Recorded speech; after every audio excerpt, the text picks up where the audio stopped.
is heal the boy and the man will appear. Because as an adult, I finally discovered that for me to heal, I had to go back and look at myself as a child, and I had an amazing experience. And at the age of 7, not understanding that I made a decision in my heart that I was never going to cry and no one was ever going to laugh at me again. And that is where my heart hardened. But this human journey for all of us is individual. It's chosen, right? And I think as we do some of the seeking and work that I know you do, that I do, we start to discover these things, and it's just so amazing, this human experience.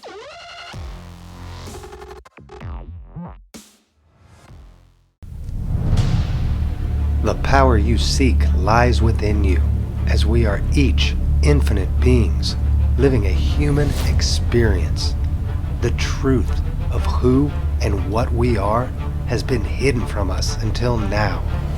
Awaken, my friends, to this new reality that we are in fact creating everything through the power and the gift of our wonderful imagination. Join me as I unlock the secrets of our past and reveal the truth that has been clouded in this veil we call life. What reality will you choose to create today? The choice is yours. Welcome, my friends, to My Reality Practice. Welcome, everybody, and thanks for joining me today on the Reality Practice podcast.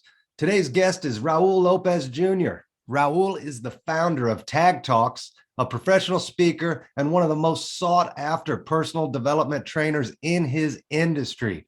Raul helps people master their story and monetize their personal brand. He is an author of the life-changing book, Heal the Boy and the Man Will Appear. His work is helping people discover the root causes of negative patterns and limiting beliefs in their life. So without further delay, let's welcome my good friend Raul to the show. Welcome, my brother. How is sunny California treating you today? Oh man, it's actually really nice out here. It's been cold these last few days, at least in Northern California, but it's beautiful right now. And thanks, Joey. I mean, this is amazing, man. I was going to tell you a minute ago about how much I like your intro, but I thought let's do it on the interview because your interview says something very powerful. Amongst all of it, what I really have found for myself is that we're on a human journey, right? Absolutely. And this human journey for all of us, and I think we'll get deeper in this in a little bit, but this human journey for all of us is individual. It's chosen, right? And I think as we do some of the seeking and work that I know you do, that I do, we start to discover these things, and it's just so amazing, this human experience. And it's not uncommon for me to see amongst social media, having discussions with people where they're seeking, right? And they're at a point where they go, and I remember saying this myself, is, I'm on this spiritual journey. And at some point we go, well, if we are a spirit, an eternal spirit, right? And we've existed and will exist for eternity, then we've existed for eternity. So what we are is we're a spirit here on a human journey. So it's so powerful, man. And there's so many awesome things to talk about in that discussion itself, but I'm sure we'll get into it. But anyways, I love your intro, and this is gonna be an amazing day.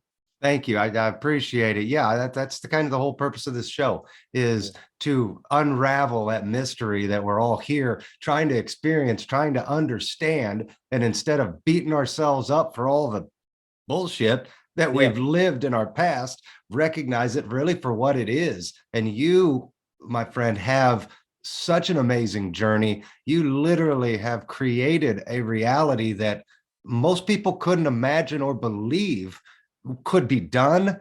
You've gone from being incarcerated at San Quentin at such a young age, fathering a child at such a young age, to now, you're traveling the world, you're speaking on stages, you're impacting and sharing your story of inspiration with so many people. And it's the impact you're having is insane, especially in younger adolescence, which is where a lot of your problems stem from. So I'd love for you to share that journey with the world, with my audience here, and just kind of give us a overview of where you started and how you got to where you're at now, because I've heard you speak live and it is a just phenomenal story. So take it away, my friend. All right, I appreciate it, and yeah, you mentioned youth, and that's really where my passion started is helping youth, and it is based on my story. So I'll tell you, my story in short, and then we can talk about a little bit about how that took me and has me where I'm at today. But in general, a lot of our challenges in life are based upon something that happened to us at a young age. I call it childhood trauma, right? My book, as you titled it, or you mentioned the title, is Heal the Boy and the Man Will Appear. Because as an adult, I finally discovered that for me to heal, I had to go back and look at myself as a child, and I had an amazing experience. And there was some trauma in my life as a child, and it just took me on this path of just a wild, confused life, right? Right. So, and then from there, I started to seek more. So, in short, I was born. I had my mom and my dad. My father came to the marriage with a daughter. My mother came to the marriage with a son and a daughter. Those are my siblings. And then they came together and they had me. So amongst my siblings, I was the only child of my parents, my combined. And I was very close with my father. I mean, like a lot of little boys are mama's boys or whatever. I was definitely a daddy's boy. I loved my father to death. He was fun. He was just exciting all the time. He was silly. He was funny. We'd wrestle and play, and I'd follow him everywhere. And I think it's a common connection. At least I hope it's a common connection for most people. And we were just living, for the first 7 years of my life. My parents, this is in the 70s. So my father had come back from the Vietnam War. Unknowingly to me, he was affected by the war, being in Vietnam. So when he came back, from what I've learned over the years, is that he wasn't the same person, but to me, he was just my daddy. He was just this amazing guy. And so for the first 7 years of our lives, it was my mom, like my dad, my siblings, and we lived together. And the reason I brought up the 70s is because my parents also came out of like a hippie lifestyle, right? After the Vietnam War, I don't know the different age groups that are here, but after Vietnam, a lot of people came back, they grew out their hair. There was this whole hippie lifestyle going on. And that was my parents. And we traveled around in a van, and we drive like to Oregon. I'm in Northern California. This is born and raised in Northern California, but we drive like Oregon, and we lived on Vashon Island and Washington and all these different places. And it was just a happy life, a joyful youth, until at the age of 7, there was this tearing where I had to grow up immediately. And again, I'll go back to it, but I didn't realize this happened to me until I was much older. Well, my parents got a divorce, and the way that it happened was not, in my view, how it should have been for the children. In short, my mother came home one day. I'm at home with my dad. We're playing in the garage. She drives up in a car I'd never seen before, and she says, "Get in the car, son. We're gonna go for a ride." And my siblings were already in there. Well, 2 of them were, because my father brought my other sister, and she says, "Jump in the car, son. We're going to go for a ride." And I said, "Okay." And it wasn't no big deal. I grew up in San Jose. All of my family on both sides, my mom's side and my dad's side, everybody lived in San Jose, right? Large Mexican family. We all lived in the same area. So we were often at grandma's house, uncle's house, auntie's house, whatever it was. We're a close family. So jumping in the car and going for a ride was not a big deal. We're going to go, see grandma or whatever it is. Right. And I remember jumping in the car, looking out the back window. Another thing, back in the 70s, there were no seatbelt laws. So as kids, we jumped around the cars and we played around. I mean, we rode in the back of trucks back in the 70s. Right. Man, And hey, and we all survived, right? Yeah, we're here. Most of us survived. So yeah, we're here now. But so I'm jumping up and down the back seat, and I'm looking out the back window, waving bye to my dad. And the next thing I know, I'm on an airplane. I'm walking towards an airplane. My mother and my two of my siblings. And I'm like, wow, an airplane. I've never been on an airplane. So I was kind of excited about it. We got on this plane, and it was a long ride. I remember them giving us like little cards to play. We'd play cards and stuff while we're on this plane. And we get off, and we're in Alaska. And so I'm like, wow, look at all this snow. I'm kind of excited about it. A little 7 years old, snow, and took this plane to this far place and the whole thing. And then the excitement wore off. We went to sleep, and I got up the next morning, and I kind of looked around, and I said, "Mom, where's my daddy?"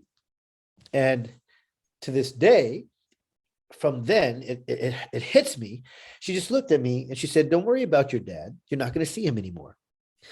And that's where, I love my mother to death. I want to say that I love her. We're still very close. She did what she knew how, right? She did what she knew. She did what she'd been taught in her upbringing. And she didn't mean to hurt me or harm me. She didn't know what was going to happen when she said that. But it was an instant shift in my reality, right? My reality up to that point was fun, play, mommy, daddy, brothers, sisters, right? That's all we do all day. That was my reality.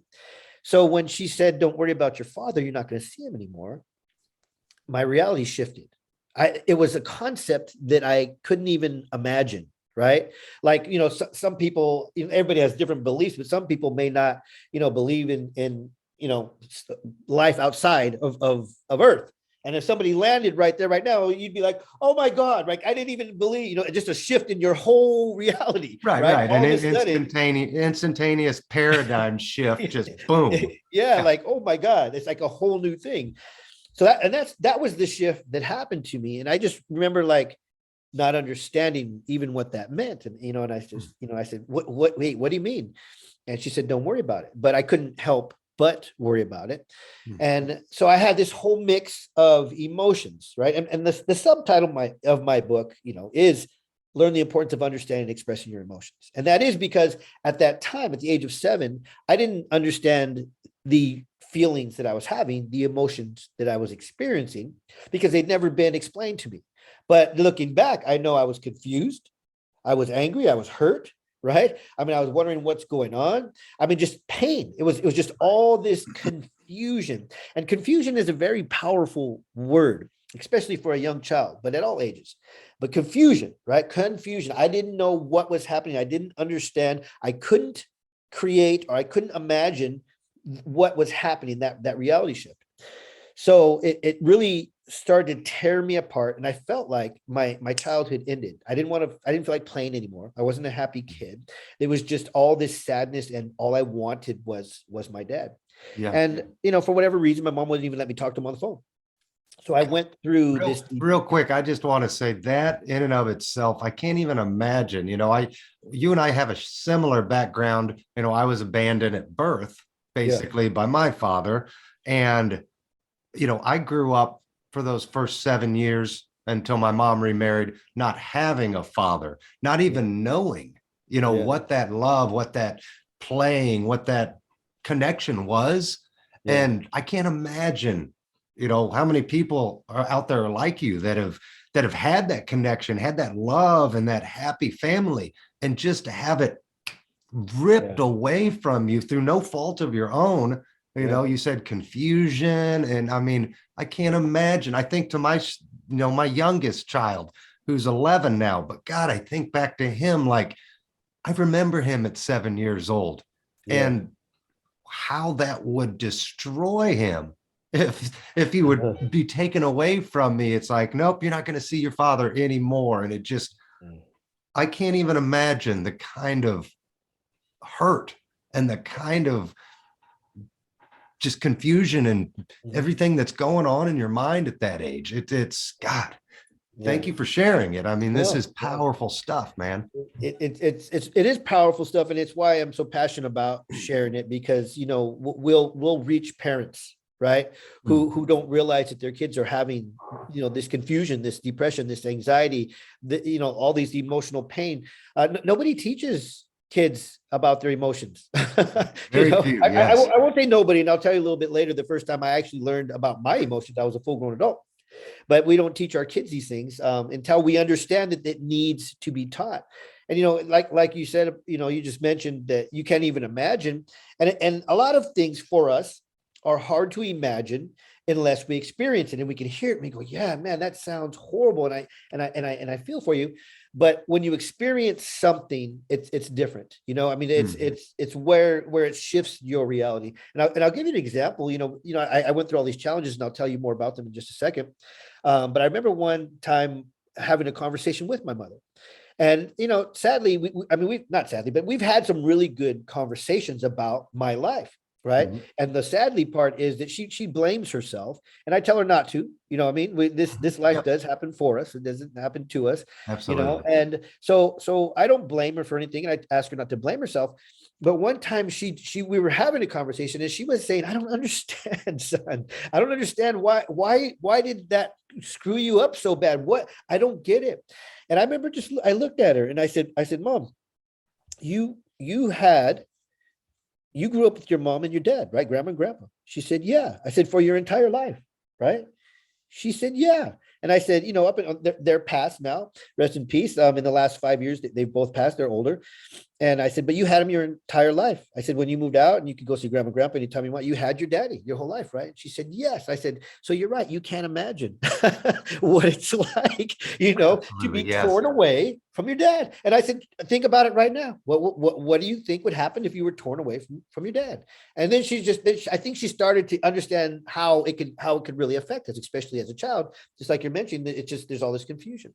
Hmm. So it is tough. It's hard to understand unless we experience. I mean, it's like, and there are so many things. I had a couple of friends in the last, I'd say, 8 years who lost their children, and that's a horrible thing. It's on, Hmm. it's just I On the can't imagine scale, it. yeah, of Yeah, I can't imagine it unimaginable. Yes. because it haven't hasn't happened to me. But I can go, I know that's so horrible. I don't even want to know. I can't imagine it. So there are just things that we can teach, from our experiences to help Mhm. others not have to experience them. And that's what this is about. I really love what you said because I experienced the same thing in talking to my mom, and she wanted to blame herself, Yeah. for our pain, our suffering, or whatever. And I had to really let my mom know that none of it was her fault. She did exactly what she thought in Yeah. her mind was the right thing, Yeah. so I can't blame her for believing that what she was doing was right. Was it right? Maybe it was, maybe it wasn't, Yeah. but it shaped you into who you are. You couldn't be you No. today with Yeah. the feelings, with the emotions, with the trauma that you've overcome. You could not be you and impact the lives of people if that pain hadn't been felt by you. So Yeah. it's such a profound trauma is such a profound thing for each of us because it literally has that ability to shape us or to break us if we allow it to. Yeah. And obviously you've taken the path of not allowing it to break you and molding it into who you truly are. So I love that aspect of it, and it's such a powerful thing, that compassion, that Yeah. forgiveness, because after all, it is just us.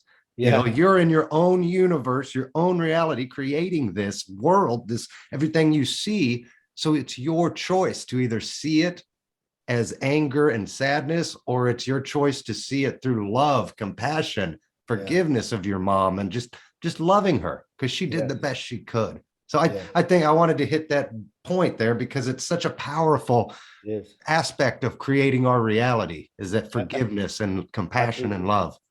Absolutely. And these types of conversations, I hope they reach people that are in the midst of the suffering, right? Because I believe, I know for me, 100%, and I believe all of us, if we're living in a lifestyle, or if we're living in depression or anxiety, or we don't even know what's happening. I know for me, for a lot of years, I say I lived in a fog. And when I say that, I mean it like literally, like just a blur of life. Like I didn't even know what I was doing or what was going on. When we're in that, if there are people in that right now and they hear what we're discussing, I think it can give them hope and they'll start to seek, because that's the key. When we're in that, when I was in that life, I always was, there has to be more. Why? Like, why do I feel like this? Why do I act? Why do I do?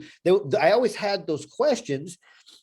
Unfortunately, some people don't seek the answers because I didn't know there were answers. I Yeah. had no idea there were answers to those questions. That was just like, why is this happening?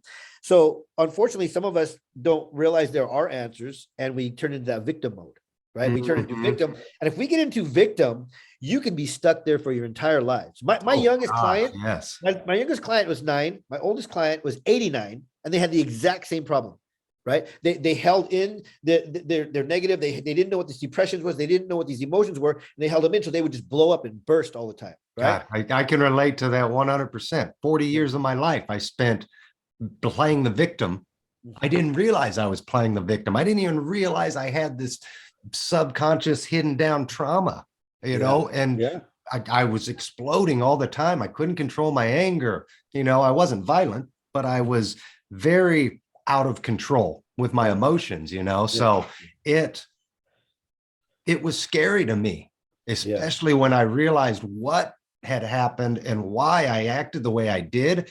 It was a choice I had to make. I think each of us have to make that choice. Do Yeah. we want to go? Do we want to unlock that door? Because that Yeah. door is got super scary shit behind it. And Yeah. nobody gets to walk through it with you. You can only walk through it on your own. So it's like, do I want to do it, or do I want to be 80 years old Right. still Yeah. afraid to open and turn that knob? Yeah. And you turn that knob, you're helping people turn that knob, guiding them, which is Yeah. amazing. So let's jump forward a little bit, because I think what happens next for you is really the hope that viewers will be able to find through your story, because the pain you suffered escalated. It sent you down the path to where next thing you know, you're 13 years old. Where does it go from there? All right. So I'm gonna go back a little bit more Yeah, yeah, deep. yeah. Fill And in what you need to. I yeah, didn't mean to no, cut, that's okay. jump That's you there. okay. It just helps with the 13 and what kind of happened from there. But so while I was in Alaska, all this confusion, all these emotions that I didn't understand put me into this darkness, this depression. And I didn't have any friends at school. And it wasn't like, oh, poor kid doesn't have any friends. It was more of I had no interest, right? I just had no interest in anybody or anything. I would cry a lot. And then kids did start to make fun of me. And that is where my heart hardened. And that's why it's important to really stay right there for a minute. Is as this little 7-year-old boy, joyous, happy, loving for most of his life, or all of his life up until that age, is so happy, and then all this confusion and anger that's not understood happens, and kids start making fun and laughing and teasing and the whole thing. And then one day I go to school and I see these kids start to laugh at me, and I literally, looking back, my heart just went like a rock. And I remember just looking at these kids, and I thought, no one's ever going to laugh at me again, and I'm never going to cry again. And Hmm. at the age of 7, not understanding that I made a decision in my heart that I was never going to cry, and no one was ever going to laugh at me again. And from that day, if someone would look at me in any way that I thought they were going to make fun of me, I would fight with rage. I mean, with rage from the age of 7 until, for many, many years, until I was close to my 30s, right? Yeah. Like you said, for a lot of years, right? So when we got back from Alaska, I was able to see my father, and it was just such an exciting day and time. And I was waiting, and I ran and I jumped and I just grabbed him. We both cried. And, I don't know, at that age, I thought life was going to be back to normal, right? To this day, we never went back to the house that we lived in. I don't know what happened to my toys, my bed. I mean, everything that we had in this household, I have no idea what happened to it. It was just gone forever. Hmm. So I got to see my father. Thought everything was going to go back to normal. And then he says, okay, that was wonderful. I love you, son. Bye. And then he was just gone again. And so I'm more confusion. What's happening? I don't understand. And, it was by that point that I started to realize, okay, yes, my mom did leave him. But he's also off doing his own thing. And so now it goes from being taken and confusion to now being abandoned. Like, wait a minute, I'm right here. I'm right here, Right. man. And those are two separate, like, Yeah. confused why you were taken away versus now the idea of being abandoned. Yeah. That's got to just like be the blow of all blows. Just That's, stacking and stacking on yeah, this little yeah. boy, on this little boy. So, I mean, for me, what happened is from there, I was hardened already, like I had mentioned. And, I lived in a neighborhood where there were gangs and things like that. So that's sadly how a lot of kids get involved in that life. So by the time I was 9, I was smoking weed. I was doing drugs. And then shortly after that, I started drinking with the neighborhood guys. And then by the time I was 13, I conceived my first child, because I was out in the streets, right? Drinking, smoking, doing all that kind of stuff. And then because of the lifestyle I had already been living since the age of 9 till about 13, I got incarcerated when I was 14. My older friends, homies, whatever you want to call them back in the day, they would, because I was so little, they would have me like as a lookout, and they'd be breaking into cars or breaking into houses or whatever it is. And I'd be standing out there, whistle if something was going on. They were just teaching me the lifestyle. So by the time I got incarcerated, I was 14 by the time first time I got incarcerated, and I was already in that fog. And at the time, I didn't realize that I was in this fog, and I had shifted from this happy, loving life over here now to this confusion and just kind of allowing life to dictate what I was doing versus creating my reality. My reality shifted, and now, my environment is creating my reality, right? So I'm looking out for people and this and that. And then, when we're abandoned, we're taken and we're abandoned, we have all these confusion. When you get love or when you get acceptance, right, from this group of people around us, even though if it's negative, then we receive it because we're missing something in our lives. So like when I would be looking out or whatever, and then, we'd get away or whatever. Hey, good job, man. Good job. You were taking whatever praise I was getting for doing the wrong thing, it made me feel good. So I just dived into that. After getting, when I was 14, I got incarcerated. I was fighting a lot, and I'd get in and out. I'd go in and out on a regular basis. Between the age of 14 and 24, I was incarcerated for the majority of those 10 years. From juvenile hall to honor ranches to county jails to work furloughs all the way to state San Quentin prison. And, in between the times I was in and out, I got this reputation for being crazy, right? And then my friends in the neighborhood, they called me Rollo. So that became my alter ego, right? Rollo. And he'll do anything. He's crazy. And that was the energy that I used, right? I'm Rollo. I'm crazy. I'll do anything. And people accept me that way. So I had to live that, right? And that gets into why did I do the things that I do? Right. Because I was looking for acceptance. You created a self-fulfilling prophecy of who you believed you were. So it's like, I have to continue that persona, and I have to be harder than I was yesterday, so I don't lose a step, right? Yeah. I mean, I want to keep getting this praise. I want to keep having this reputation. I want people to like me, right? That's what we're seeking. So over those 10 years, I always did have 3 questions for myself, and I mentioned them earlier. And it was, why do I act the way I act? Because I got into a lot of trouble, right? And I always acted like I was this cool guy, Rollo, and all these things.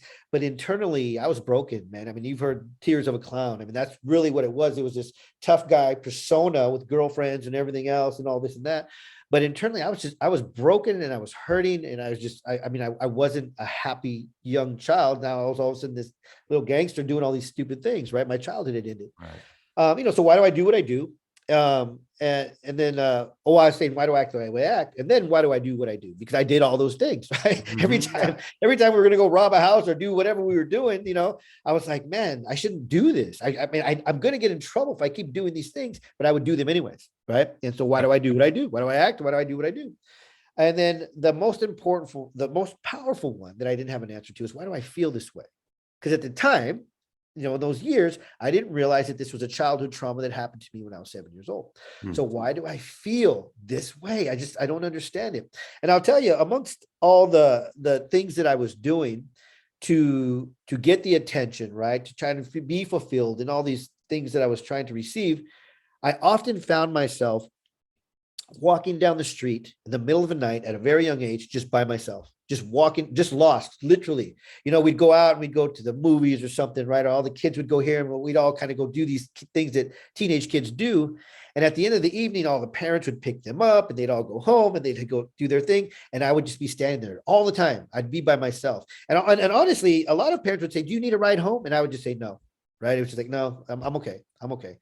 And then I would just be walking the streets. I used to ride the bus sometimes all night. I found a bus that ran all night, and I would just ride the bus all night. And I was just in this fog and just lost, and always just wondering what's happening, man. What is this about? 10 years of living in that fog, incarcerated, in and out. I'm in San Quentin. I see some just crazy things happening, in prison. People die in prison every day. It's not news because it happens every day. Right, yeah. In probably all prisons, people get killed, people get stabbed. All these things happen. People get raped, people get burned up. It's a crazy place to be, where nobody wants to be. Unfortunately, we do kind of get used to where we're at, and we assimilate into whatever culture that we happen to be in. but it's no place to be. And I do remember there going, there has to be more. That's where the question started coming in. There has to be more than this, man. There has to be more. This can't be my life, because I saw people that were a few years younger than me there. And then I saw people that were way older than me there. Right? I'm in my early 20s by this time. And, there's just this sadness and this darkness and this loneliness. You could be around 50 guys out in the yard in a prison and you're lonely, right? It's just this loneliness. Absolutely. Yeah, that I can relate to that feeling, growing up being popular, and well liked, Yeah. but always having that sense of feeling alone, feeling like something was missing, and I couldn't put my finger on it, but I just knew I was sad. I knew I just didn't feel like I didn't fit in, I had an alter ego personality, and I was the wild and crazy, do anything, live life to the fullest, don't really worry about the consequences. Luckily, I never got in trouble, from the things I did. But, I think a lot of kids are searching for that. Who the hell am I? And they live in this shell, and they don't really understand or know what's wrong, that trauma that's buried deep inside. So that's a huge factor here, though. I mean, and there was always that internal, like you just talked about. There's always this internal thing, and those are what's asking those dominant questions. Those three were the dominant questions, but there's always something inside, And so when I was in prison, I had those. There has to be more, and so I made a decision, right? And confusion is a powerful word, and so is decision, right? A true decision means you're going to change the behavior, or you're made a decision to do A, B, or C, that you actually do it. You're not thinking about it, you're not wishing for it, you make a decision, right? We make decisions. So a true decision is powerful. And I made a decision that I was going to change. I got out of prison. For those who don't know the way that system works, is when you get out of state prison, you're on parole, and you have to parole to the county you committed your crime in. And then for as long as you're on parole, you have to live in that county. You can't even leave the county, right? Without permission. After a while, you can get permission and you can go out, go to the beach or whatever and come back. And, they're always tracking you. But I knew that if I didn't get out of the neighborhood that I was living in, that I would just be right back in prison and things wouldn't change. So being that I made a decision to change, I said, okay, the next thing I need to do is I need to get out of here. I need to move. I cannot be here. And I mean the whole Northern California, well, not all of them, but the whole Bay Area, right, where I lived, because I had lived in, if you're from the Bay Area, you may know this. There's Sunnyvale, there's Santa Clara, there's San Jose, there's Milpitas, there's Gilroy. There's all these surrounding cities that are attached, and I lived in all of them. So anyone that I went to, if I just tried to move 10, 15 miles away, it would be the same issue. Right. So I had to get away, right? So I go to my parole officer and I go, look, I need to move, man. And he's like, where do you want to move? And I said, well, my mother bought this property way up north. He was like 3 hours away. And I said, and she has a side unit. And, she said, I can come and rent that side unit from her. And he said, well, it's a different county. And he said, if you want to move there, you got to ask permission. You can't just go. He says, I'll let you go, but they got to accept you, right? They'll look at your record. They'll see the things you've done, and they'll decide if they want you to live there or not. When you're on parole, they own you, right? They own you. And so I said, okay. I said, I'll go. So I went, interviewed with the parole officer. He just ran all this stuff down, what I can do, what I couldn't do, all these things. And then he says, hey, I'll let you move here on one condition. And I said, what's that? He said, you got to go to college. And I just looked at him. Dude, at this time, now I'm 25, right? I didn't even graduate high school yet. I'm 25 years old, right? I've been incarcerated all these years. He's like, you got to go to college. And I'm like, college? And I just go, okay, I will. And he goes, no, you don't understand. He said, you need to bring me paperwork that you're enrolled in the college, local college there with Santa Rosa Junior High, that you're enrolled in this local college, and then you can move into my county. And I said, okay, I'll do it. Another decision, right? These decisions, these terms, these words, they're really important for everybody, because I made a decision. I took the time. I drove for hours. I sat with this parole officer. He said what I needed to do. I made the decision. I said, yes. I drove straight to the junior college. Like I said, I hadn't graduated from high school. I didn't know what a college was. I'm walking around the campus and I go, hey, where do I go to sign up for a class? And they go, well, you got to go to administration. What's administration? Oh, it's a building. It's over there. You got to go in there. So I'm like, okay, I'm going. It's a journey. And I go into this administration building. There's a line. I'm standing in line and walk up to the desk and I go, hey, I need to sign up for school here. And they just kind of look at me like, okay, where'd you go to high school? And I said, Santa Clara High. They said, okay, did you graduate? And I said, no. And they said, well, you got to take an assessment. You can't just like come into, you can't just go to college. And I was like, all right, well, give me the assessment. They gave me a date for the assessment, took the assessment, got the response, came back to talk to them. And they go, well, you're not ready for college. Right. And I was like, I need to go to school here, man. I said, just what do I got to do? Right. Right. And they said, we have a little trailer on the side of the college. And you can go there and you can get your GED or you can get your high school equivalency. And then when you finish that, you can come to school here. And I said, if I sign up for that, does it say I go to school here? And they said, yes. They go, yeah, it's part of our program. So I said, perfect, right? I said, sign me up. So they signed me up. I take it to the parole officer. I show it to him and he looks and he goes, okay. He's like, you can move here. You know, that day, man, I moved. I'm living up there now. It took me about 2 years to get to my high school equivalency. So you're telling me the hard life, the thug life did not teach you everything you needed to know to the high school equivalency. That's right. But I will tell you that and this is, I'll say this over and over again. The combination of my street life and my college education puts you way beyond just a college education or just the street life. I'll tell you I can imagine. You put those two together and you have things beyond the average person. I promise you that. Right. I'm not School of Hard Knocks and the actual school, and combine them together. Yeah, you're a superstar at that point in time. So I get my high school equivalency, and I go talk. This is 2 years later now, and I go talk to this counselor, and like I said, it was a decision. So I made sure I went to school every day. I mean, now I had this pattern of doing things. I'm improving my life. I'm not around the gangs and stuff that I was, where I grew up. So I'm just kind of changing my life, literally changing my life, creating a new reality again. Right. And so I get to high school equivalency. I go talk to the counselor and I go, okay, I got it. Now what? And they're like, okay, so you want to take college courses? And I said, yeah. And they said, okay, what do you want to do? And again, I'm like, what do you mean? What do I want to do? I don't know. What do I need to do? And they said, well, you can do your general education, you can get an AA degree, or you can get your general ed and then take classes and transfer to university and get your bachelor's degree. And I said, I still didn't. I had no idea bachelor's, AA, bachelor's, master's, PhD. I didn't know how the process worked. And I said, just whatever, just give me the GE, the general education courses. So they signed me up. One of the first classes that I took was Psychology 101. I recommend everybody, I don't care how old you are, if you've never taken Psychology 101, take Psychology 101. And nowadays you can probably do it free online. Right? I'm sure you can take Psychology 101 free online. So I back then it's book, right? I'm in this big, giant, thick book, Psychology 101. And the amazing thing, the professor of this Psychology 101 class, she was Native American practicing her Native American spirituality. And she combined the Native American spirituality with the science of psychology. Wow. And it just blew my mind. I mean, it was to me, it was so amazing because she got in, she would talk about psychology and conditioning and all the basics of, Psychology 101, but she would also talk about dreams and how powerful they are and how you can control them and how you can go into other people's dreams and just this amazing stuff that just opened. It didn't blow my mind. It opened my mind to like, wow, I've been in this little, you said paradigm. I've been in this little tiny paradigm of my neighborhood and incarceration. And that's it, my entire life. Right now, I'm 20, almost 27. And I'm learning these things. I'm reading Psychology book 101.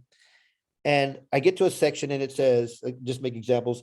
If this happened to you when you were a kid, you may act like this. And I was like, oh, if you experience something like this, you may feel like it. Answered all three of those questions to me. I mean, it literally, It was in the book. The three questions I had, it answered them. And I was just like shocked.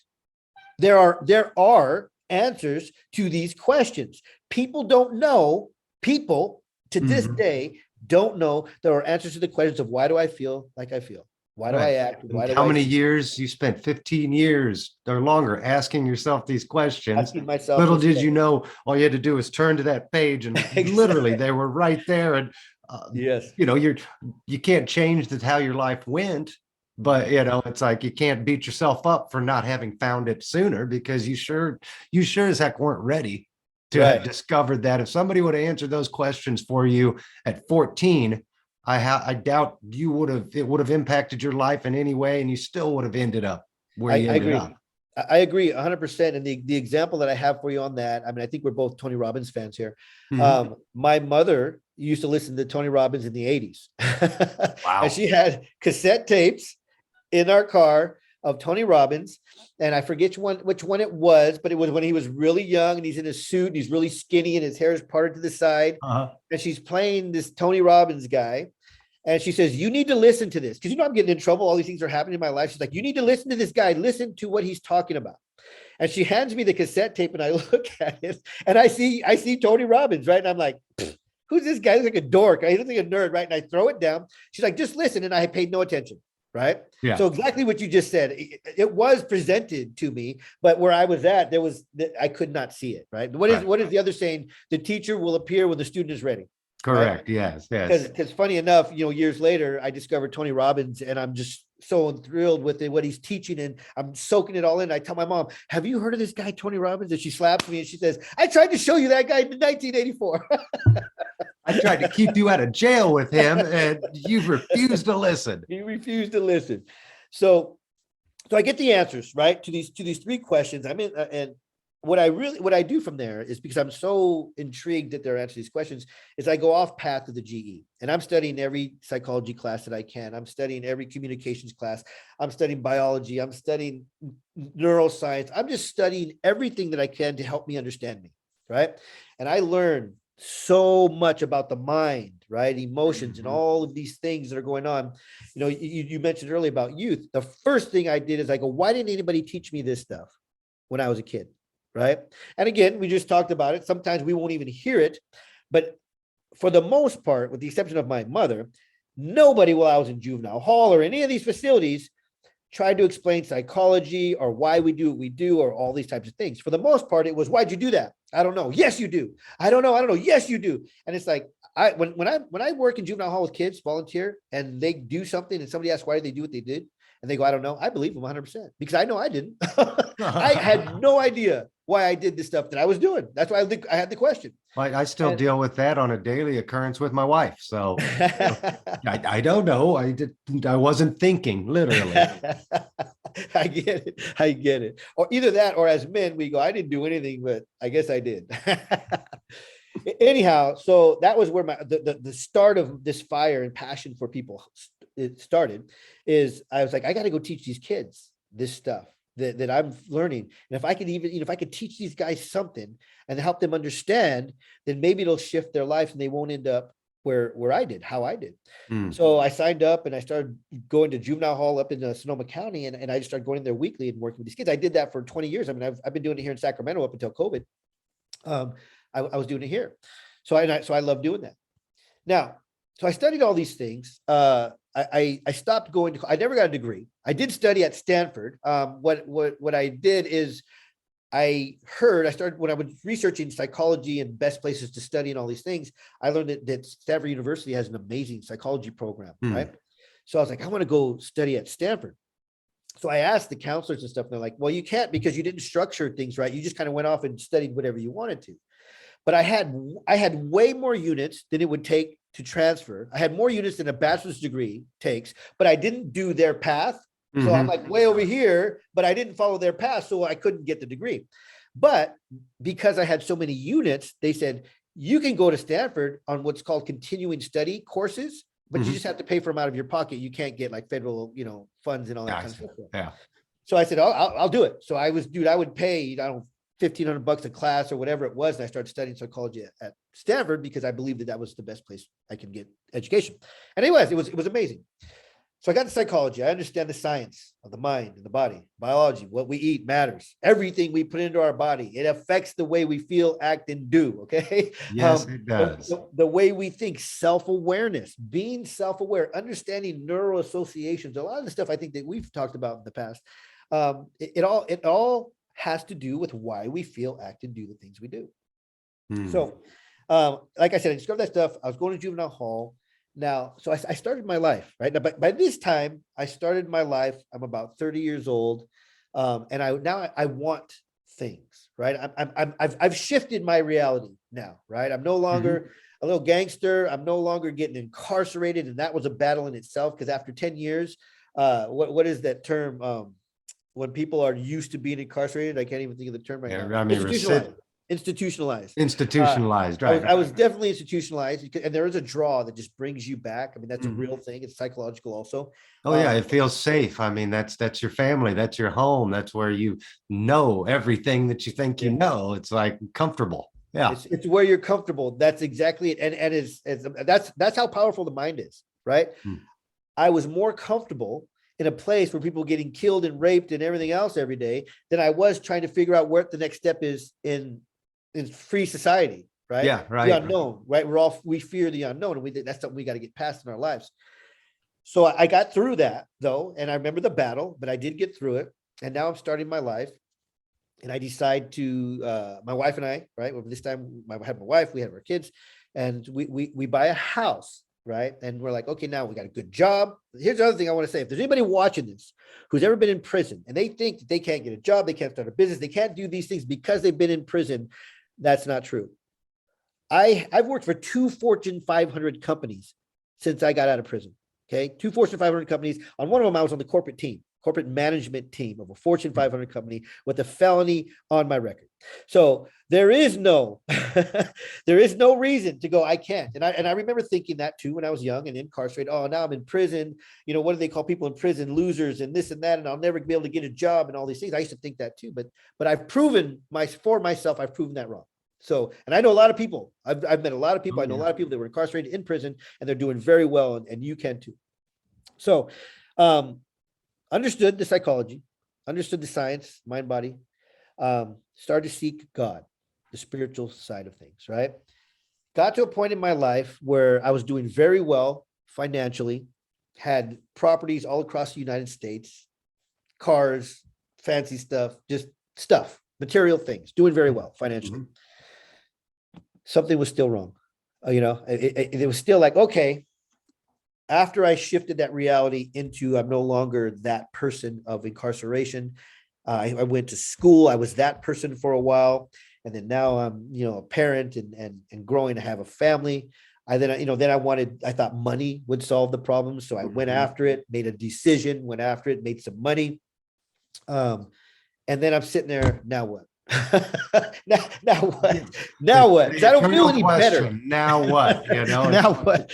That's the whole goal what? setting process in and of itself. It's like you reach your goal. Now what? It's not reaching the goal. It's the journey. We always have to be on some sort of a journey, or else it's that question. Now what? Now what? Right. You reach a goal and you can celebrate it. And then what's next? Right. That's just you continue. But that's where I was at. And I kind of went into this depression, and I was like, man, I understand all these stuff that I've learned. Financially, I'm doing very well, but I'm still broken, right? And I didn't get it. So I really started to seek God, and a decision to seek God and connect with God. And I went through the Christian church, learned a ton, love the Christian church, continued to seek and started to have experiences, right? And one experience I had, actually, I was going through a program. It was an internship with a church. It was called Turning Point.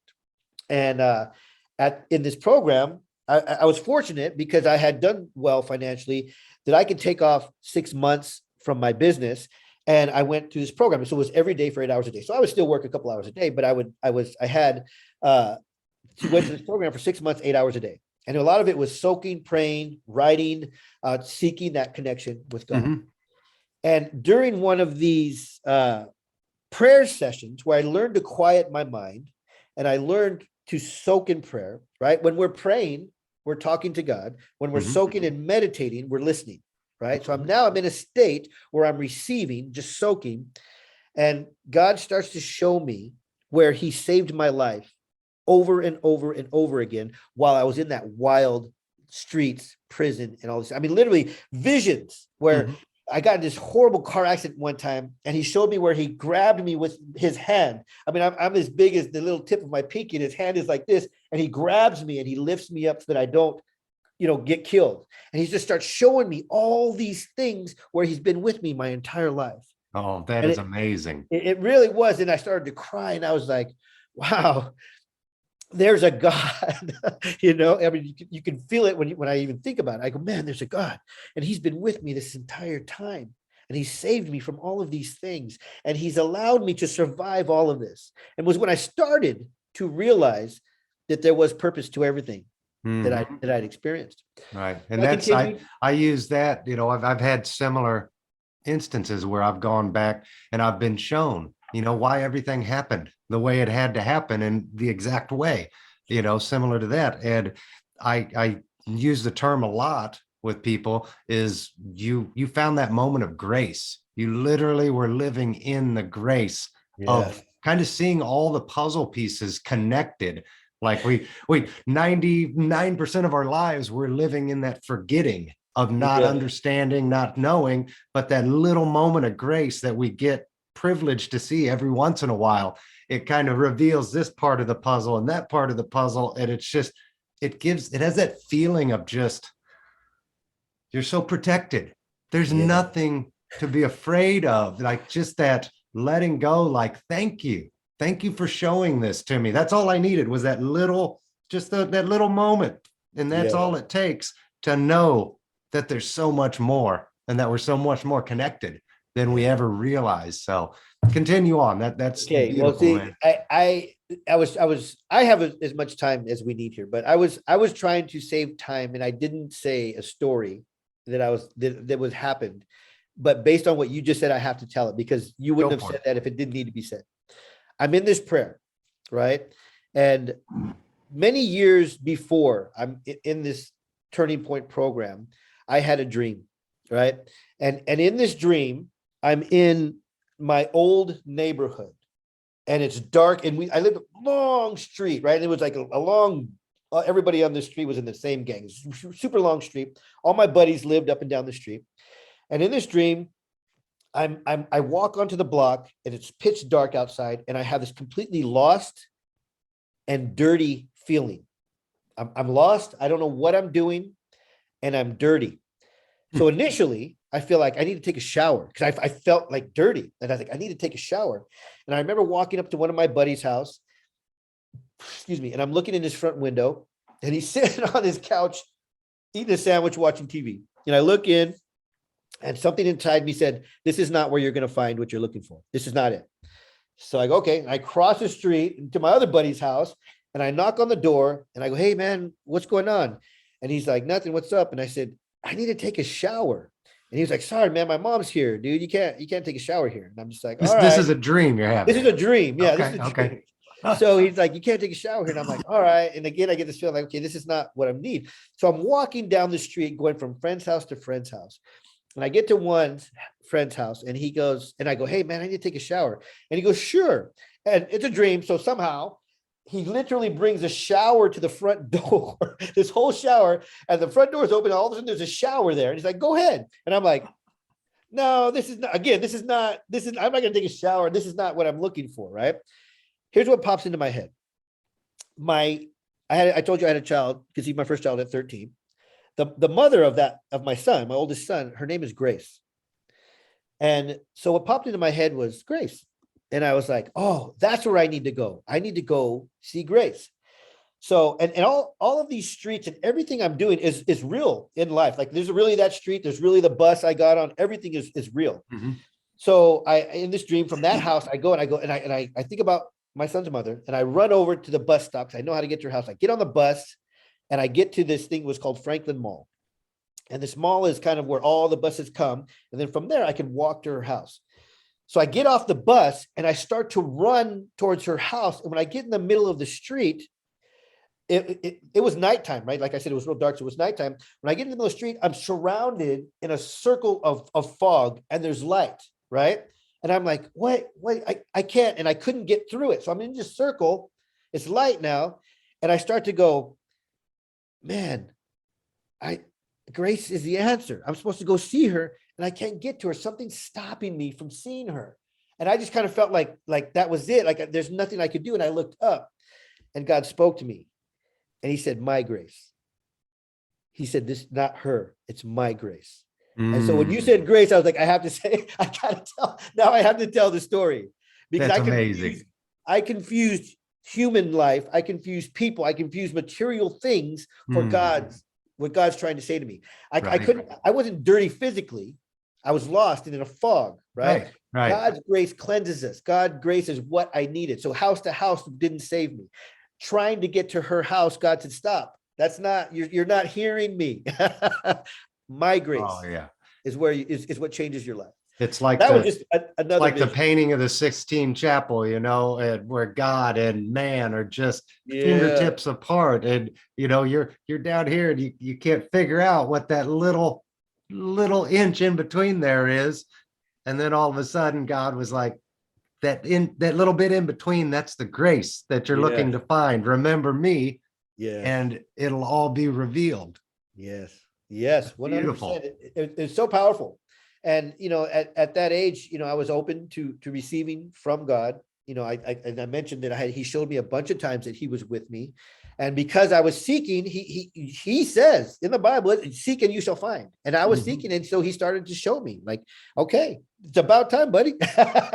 Right? And I don't think I laugh with you on that. I think so many of us want things to happen so quickly. We want to know the answers. We want to know why, but we can't. We're not allowed to understand until we let go and realize that we're all connected, that we're all part. Christ is within us, and that we're living this separate life.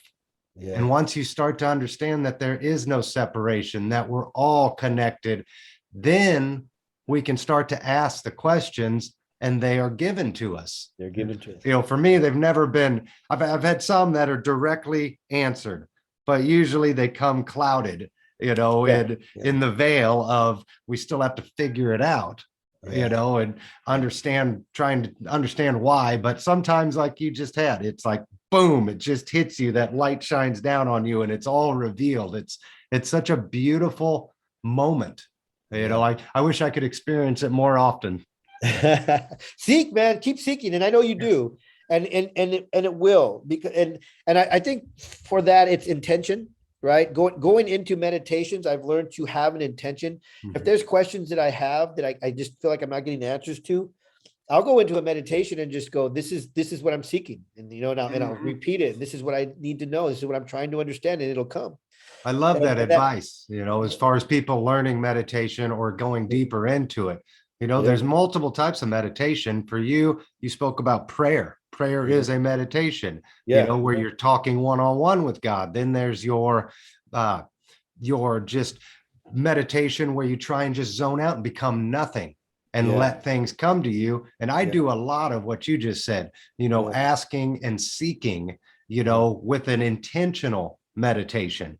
So, there's no right way or wrong way, but I think it's the way we pursue certain types of meditations at moments in our lives. They change from day to day, moment to moment, what you need versus what you get, what you need to be given. So I wanted to share that, because I know there's a lot of people out there that, I don't know how to meditate. I can't meditate. No, if you can just go sit quietly for 5 minutes and just talk to God, you're literally meditating. Yes. Again, like sometimes there's conflict between the church and the word meditation, but it's the same thing. It really is. It really is the same thing. And, like praying, right, is like I said, talking to God, and then meditating, which is, I call it soaking. That's what my pastor actually taught me. When you're soaking, you're in that quiet. You're not talking to God, you're in a state of mind and you're receiving, and that is meditation. You start to hear from God, you start to listen to God. Right. And so let me give you one quick tip, or give your listeners one quick tip on meditation. If you're trying to meditate, you can't, because so many people say they can't. And it actually took me a full almost 2 years to really learn how to real meditation, because I couldn't quiet my mind, right? And the pastor told me, quiet your mind, soak in prayer, listen to God. And quiet your mind. How do you do that? Right? Like if you haven't, like, what do you mean quiet your mind? You mean I have control over this thing in my skull right here? I have control of this? Yes, you You're do. talking to somebody diagnosed with ADHD, Yeah. all these Yeah. years. And yeah, for you to tell me years ago to quiet my mind, I would have told you you're freaking Right. insane. Yes. Million Exactly. miles an hour and it ain't going quiet. And it ain't going, it's not stopping until I'm crashed out. And it starts as soon as I'm conscious in the morning. I mean, it just, and sadly, it's usually negative, right? Worrying, concern, what am I doing? What did I didn't do? I used to have a lot of concerns about what I did yesterday because I'd wake up hungover and go, oh crap, what I do last night? It was always a negative state. So Yes. when I learned to quiet my mind, here's the quick tip on how. I could not stop at the time. I can now, but at the time, I could not stop my mind from thinking. Mhm. So I thought of one thing. Pick something. I don't care what it is. I mean, here's a water, pick a glass of water, a spoon. I don't care. Pick something and just think about that one thing. A spoon. Picture a spoon and a spoon. And when you'll notice when you're thinking about that one thing that everything else around it will dissipate. And you'll just be focusing on that one spoon, and your mind will be a whole lot calmer picturing that one item. And then that spoon will disappear. That's what you're practicing. Oh, I And now love you're in a it. meditative state. So Well, think of one thing instead of trying to think of nothing, and that'll get you started off into your that's meditation. some great advice. I know for me, when my mind's racing and I'm trying to meditate, I do something similar. I think of one thing, but I try and whatever my mind's thinking about, I focus on it, and I try and Yeah, envision it. And because I don't know what it's trying to tell me, I don't know where it's trying to that's take good. me. Yes. And where I find it leads me is when that happens, it takes me to literally unbelievable Yeah. like places because I'll start here and I start to envision it. And before I know it, it's like I'm in a daydream and I'm Yeah. seeing that. And then that turns into this, and then that turns and evolve, it manifests into this. And before you know it, I'm literally seeing like a version of myself doing what I see myself doing, or what the next steps are. And it comes a lot from because my mind is Yeah. full of different thoughts. And when you just hone in on that one focused thought, then it can really lead the way and guide you down the path that it's trying to tell you. So I love that advice. I No, use this it is and great. it works. So Yes. This is a great conversation. Let's expand it just a little bit, because if you have listeners who are really trying to meditate, I think we both know that it's a big part of healing in our lives, big part of calming our mind, right? yes. PTSDs and depressions and all these things. It's healing. Literally, physically, it can be healing. So when I know a lot of people, or I've seen a lot of things where they say, well, you'll start to hear like the church will say meditation is evil and it brings demons and all this type of thing. And I'll tell you the experience that I've had with that, and I've learned the truth of it is that we do have a subconscious, right? We have a nervous system, and that's where a lot of the negative, the trauma, the things are stored, right? We're not thinking about it, but it's in our subconscious. Right. It's sitting there, right? So when we are able to quiet the mind and our current reality has silenced, then what starts to show up is the subconscious, the stuff that we don't pay attention to. Now, a lot of that is what's sitting there is negative, right? Something that happened to us. Somebody did this to us. Somebody did that to us.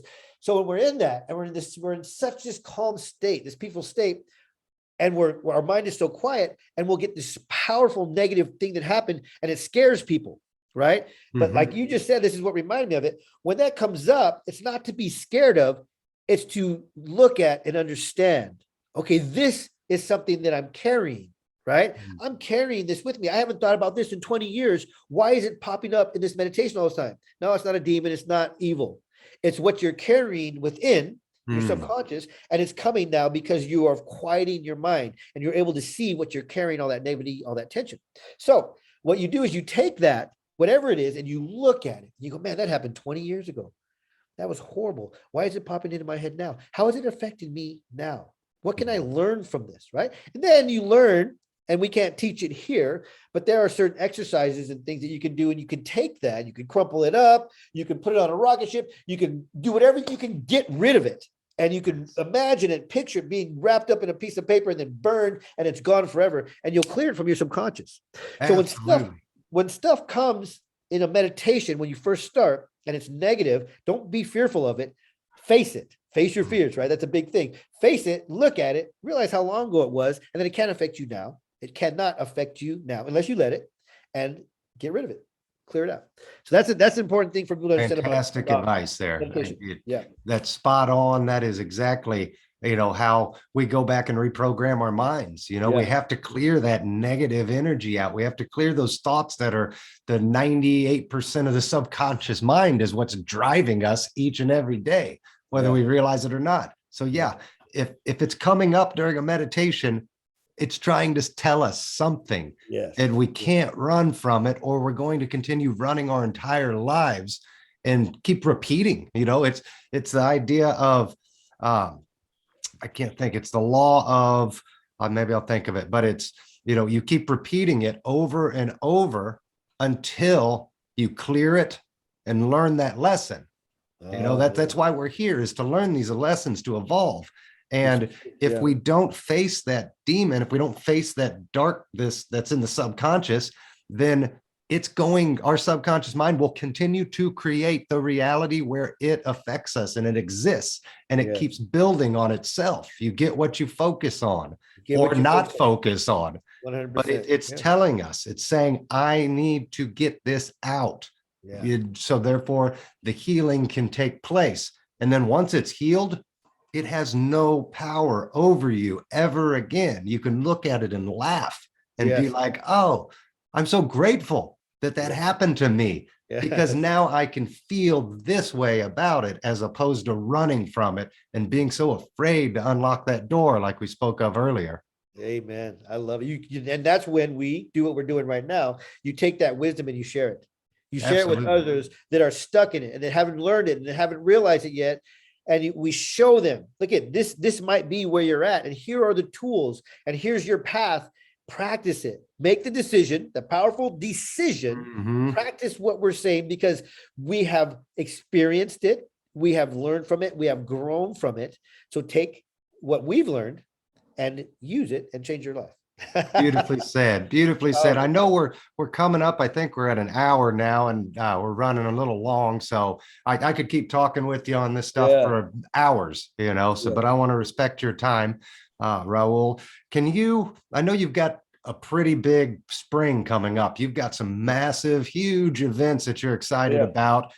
First of all, coming up on February 19th, you've got your next Tag Talk event in Irvine, California. Why don't you share a few minutes with us on who's going to be speaking there, how it's going to impact people's lives, and why people need to either come to it in person. I think you're offering an online portal where they can watch as well. So why don't you share some details on that with us?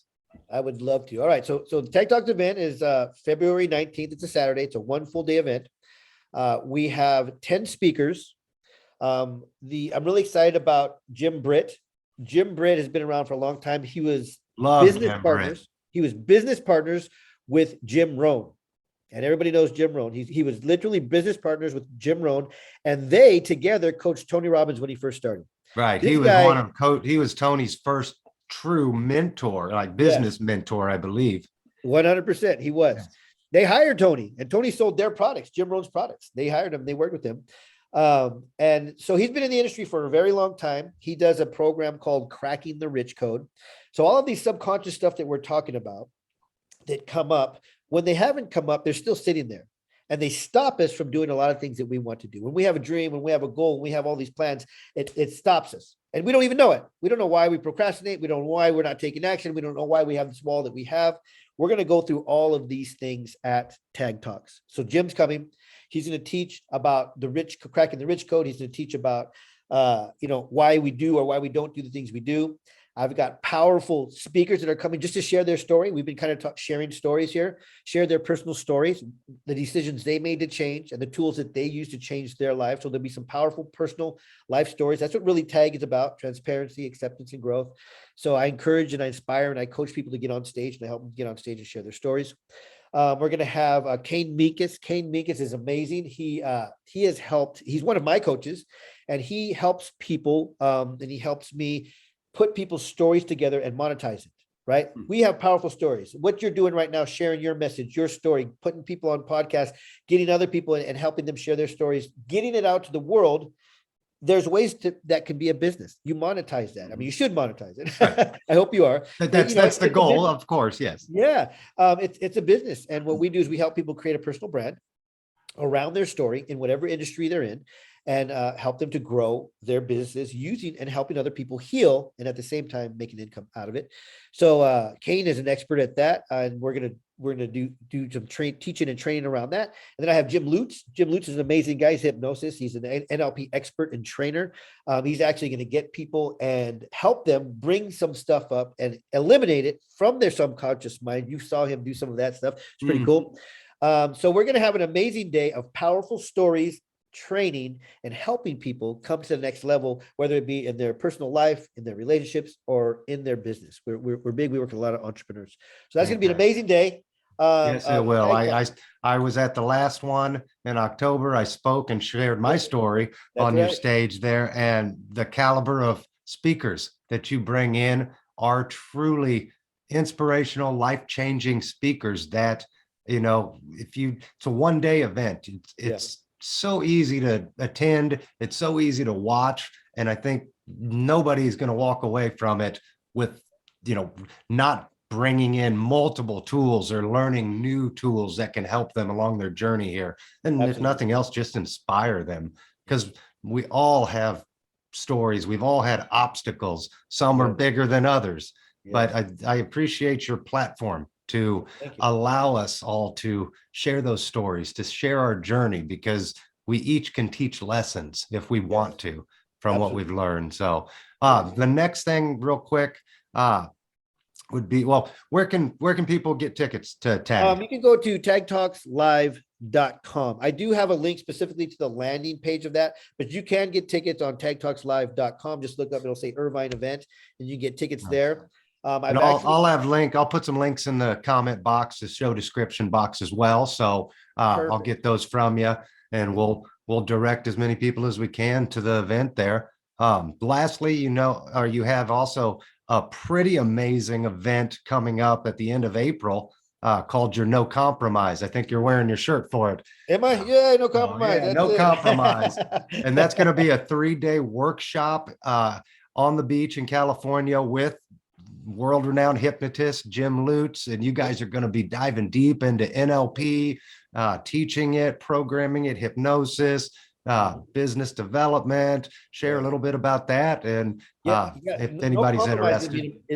Thank you. No compromise is going to be a main event. It's like from Tag, I have my Tag events where I bring people in, and just like we mentioned, people teaching, training, sharing their personal messages. Then we have where you also came and hung out with us at Mind 2. That's a mastermind where we get into the basics of helping people get past their blocks, and then also help them kind of structure who they are in life and in business, right? This is what I do, ABC, very clearly, so people know what you do. We give people tips and tools to go out and start making money immediately, right?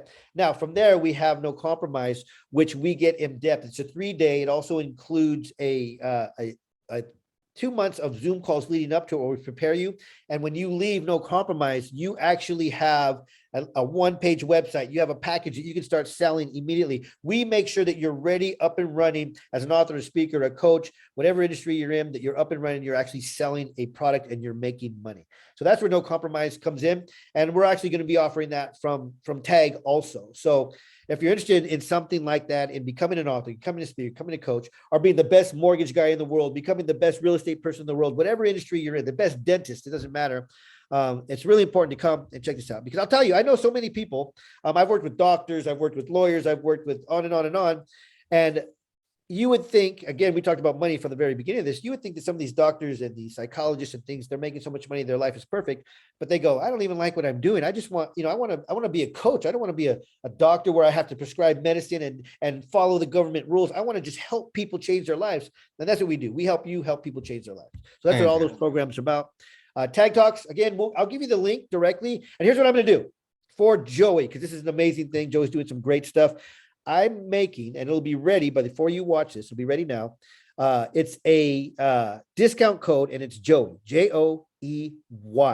And so virtually from around the world, if you go to the link and you buy a virtual ticket and you put Joey in there at checkout, it's going to give you a free ticket to watch virtually. Oh, that's fantastic. So Thank discount you, code Joey, and you're in.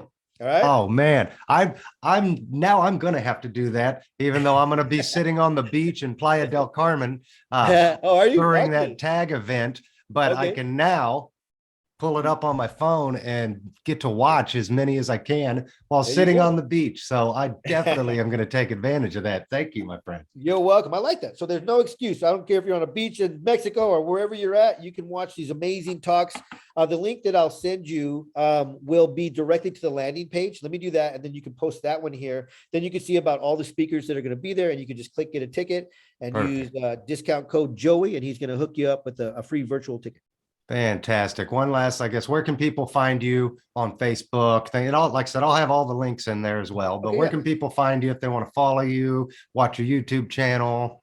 So my name is very common, Raul Lopez. So if you Google Raul Lopez, I think you get a basketball player. But I go by Raul Lopez Jr. I am a junior. My father's name is Raul Lopez. So if you Google Raul Lopez Jr., Jr., Raul Lopez Jr., you'll find everything. So all my Facebooks are all Raul Lopez Jr. My Instagrams are Raul Lopez Jr. And so are my YouTube channels and everything else. So that's the easiest way to find me. Fantastic. All right, Raul, it's time for the one last final question I ask every guest. Since this program's about creating your own reality, what reality would you create right now if you could snap your fingers and create anything? What reality would that be that you'd be living in at this exact moment? Wow, that's a good question, right? The easy answer is like a pageant, world peace, but right. But a reality that I'd love to see and that I'm working on creating for everybody is what I call the ultimate life. And it really is just the program, the stuff that I was talking about. It's taking your wisdom, understanding that your wisdom is not common knowledge. People don't know what you've experienced and what you've gained from your experiences. So take your wisdom and share it. And if you could turn that, sharing your wisdom, your personal life experiences, your work experience, everything you've done, and help other people change their lives and monetize it, that's the ultimate life. And that'd be an amazing reality for every single one of us. So that's a reality. That's beautiful.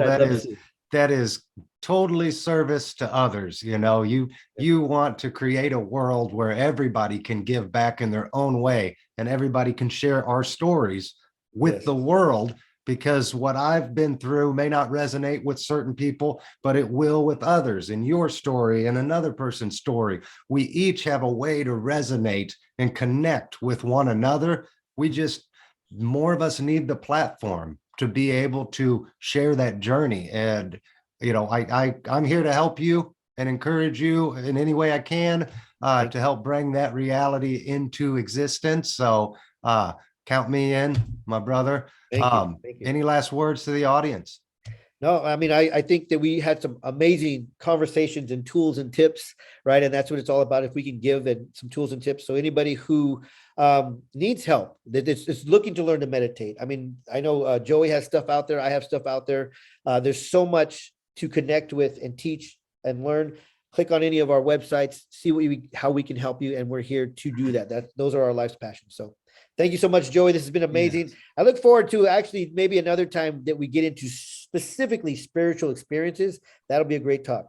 Absolutely. I will get you back on this spring and let's dive deeper into that. Yes. I wanted you to share your story, your journey, and you shared so much impactful wisdom today, but I know there's so much more inside you that we could go on for hours, and believe me, I'd love to. So thank you, Raul, for taking the time to join me today. A huge thanks to everybody that's watching. Remember, if you like this interview, please hit the thumbs up, share it with your friends, with your community if it resonated with you. If you want to see more videos like this, make sure to subscribe to my channel, hit the button below there. And until next time, friends, thanks for watching. Stay blessed. And remember to always ask yourself, what reality are you choosing to create today. Bye now. All right. Thank you so much.